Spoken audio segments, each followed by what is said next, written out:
Welcome to तुम से तुम तक। आज की कहानी की शुरुआत अनु की उस हालत से होती है जहां वह अपने ही डर और उलझन में उलझी है।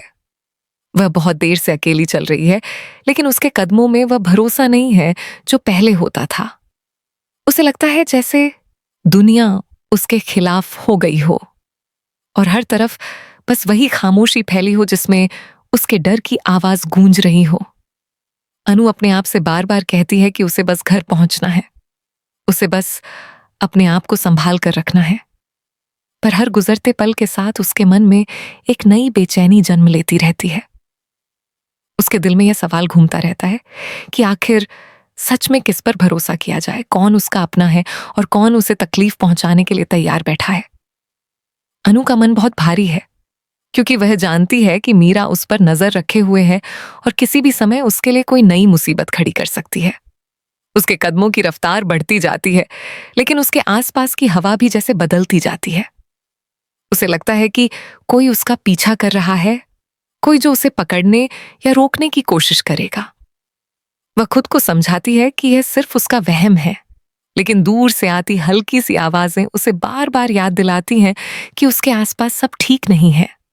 अनु अपने दुपट्टे को थोड़ा और मजबूती से पकड़ती है और दिल में एक दुआ करती है कि वह जल्दी से इससे निकल जाए।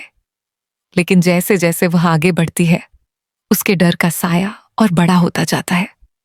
उसे ऐसा महसूस होने लगता है कि हर कदम के पीछे कोई मौजूद है, कोई जो उसकी हर हरकत पर नजर रख रहा है। उसके दिल की धड़कन तेज होने लगती है और सांस रुक रुक कर चलने लगती है। उसे लगने लगता है कि उसके पीछे से आने वाली आहटें पहले से ज्यादा साफ हैं। उसे समझ आ जाता है कि यह सिर्फ उसका वहम नहीं है, कुछ तो है जो आज की रात को अलग बना रहा है। वह खुद को शांत करने की कोशिश करती है, लेकिन बेचैनी उसे चैन नहीं लेने देती। अचानक उसे याद आता है मीरा का चेहरा, उसकी वो ठंडी हंसी और वो धमकी जो मीरा ने उसकी जिंदगी में जहर की तरह छोड़ दी थी। अनु समझ जाती है कि मीरा ने कोई कदम उठाया है। उसे यह भी लगने लगता है कि मीरा ने उसी के लिए कोई जाल बिछाया है, कोई ऐसा जाल जिसे वह खुद अकेले नहीं तोड़ सकती। फिर भी वह हिम्मत जुटाती है और अपने कदम आगे बढ़ाती है, क्योंकि रुकना उसके लिए अब डर को खुद पर हावी होने देना है। लेकिन उसके मन की गहराई में एक बात साफ होती जाती है, वह जितनी भी हिम्मत दिखाए, इस रात में कुछ ऐसा छिपा है जो उसके बस में नहीं। उसके आसपास की हवा में एक अनजाना डर, एक अजीब सी कंपकंपी फैली है जो उसे भीतर तक परेशान कर देती है। उसे लगता है कि कोई उसे देख रहा है, कोई जिसे मीरा ने भेजा है, कोई जो बस सही मौके का इंतजार कर रहा है। अनु अपनी बातों को, अपने डर को, अपनी सांसों को संभालने की कोशिश करती है, लेकिन मन में एक ही सवाल गूंजता रहता है, कितना और? कब तक यह डर उसका पीछा करेगा? क्या वह इस मुश्किल से खुद निकल पाएगी, या ये रात उसकी जिंदगी को हमेशा के लिए बदल देगी? इस सवाल का जवाब उसे नहीं पता, लेकिन वह चलती रहती है, क्योंकि रुकने का मतलब है हार मान लेना, और अनु जानती है कि उसे अभी हार नहीं माननी। अनु अभी अपने डर में उलझी थी कि अचानक उसे महसूस हुआ कि उसके पीछे मौजूद कदमों की आवाज और पास आने लगी है। वह खुद को संभालते हुए थोड़ा तेज चलने लगी, लेकिन उसी समय दो अनजाने लोग उसके सामने अचानक रुक जाते हैं। अनु समझ जाती है कि ये वही लोग हैं जिन्हें मीरा ने भेजा है। उसका दिल एक पल के लिए रुकसा जाता है, लेकिन वह अपने आप को संभालने की कोशिश करती है। गुंडे उसे घूरते हुए पहले धीरे धीरे उसके पास आते हैं और फिर उसे घेर लेते हैं।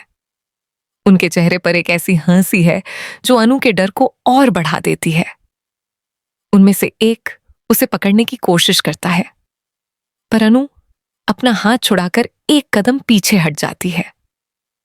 उसका शरीर कांप रहा है, लेकिन मन में कहीं ना कहीं एक जिद भी है कि वह आसानी से हार नहीं मानेगी। वह उनकी बातों को नजरअंदाज करने की कोशिश करती है, पर गुंडे उस पर दबाव डालने लगते हैं। वह उन्हें बार बार मना करती है, बार बार कहती है कि उसे जाने दें, लेकिन वे उसकी बात का कोई असर नहीं लेते। अनु जितना बचने की कोशिश करती है, वे उतना ही करीब आने लगते हैं। उसकी आवाज कांपने लगती है, दिल डर से भारी हो जाता है और आंसू उसकी आंखों में भरने लगते हैं। लेकिन वह खुद को टूटने नहीं देती। इसी बीच दूर कहीं से आर्य को अचानक एक बेचैनी महसूस होती है। उसे समझ नहीं आता कि क्यों, लेकिन उसे एहसास होता है कि अनु मुसीबत में है। वह बिना सोचे उसी दिशा की ओर बढ़ने लगता है जहां उसे एक अजीब सी खींच महसूस होती है। उसका दिल तेजी से धड़कता है, जैसे किसी ने उसे पुकारा हो। जैसे ही वह करीब पहुंचता है, उसे अनु की हल्की सी आवाज सुनाई देती है। उसके कदम तेज हो जाते हैं। वह दौड़ते हुए उस जगह पर पहुंचता है जहां अनु को घेरा हुआ होता है। उन गुंडों को देखकर आर्य के भीतर का गुस्सा जाग उठता है। वह बिना कोई शब्द कहे उनके बीच खड़ा हो जाता है।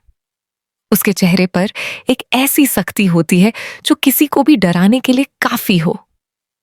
गुंडे पहले तो चौंक जाते हैं, फिर उनमें से एक आर्य को हटाने की कोशिश करता है, पर आर्य उसे पकड़कर पीछे धकेल देता है। दूसरे गुंडे भी उसकी ओर बढ़ते हैं, लेकिन आर्य उन्हें रोकता है। उनका इरादा साफ होता है, लेकिन आर्य का इरादा उससे भी मजबूत। वह उन्हें समझाता नहीं, वह सिर्फ उन्हें हटाता है, क्योंकि वह जानता है कि अनु की सुरक्षा किसी भी बात से ज्यादा जरूरी है। थोड़ी झड़प के बाद गुंडे पीछे हट जाते हैं और फिर भागने लगते हैं, क्योंकि वे समझ जाते हैं कि आर्य के सामने टिकना उनके बस की बात नहीं। अनु की सांसें अभी भी भारी हैं, उसके हाथ कांप रहे हैं और उसके चेहरे पर डर की लकीरें साफ दिखाई देती हैं। आर्य उसकी ओर देखता है, उसे समझाने की कोशिश करता है कि अब सब ठीक है। अनु कुछ नहीं कह पाती, लेकिन उसकी आंखों में एक अलग सी राहत आती है कि किसी ने उसे बचाया, किसी ने उसके लिए खड़े होकर एक खतरा लिया। इस पल में दोनों के बीच एक नया रिश्ता जन्म लेता है, बिना कहे, बिना जताए, लेकिन दिल की गहराई में महसूस होने वाला रिश्ता, जिसमें भरोसा, सुरक्षा और अनकही भावनाएं जुड़ी होती हैं।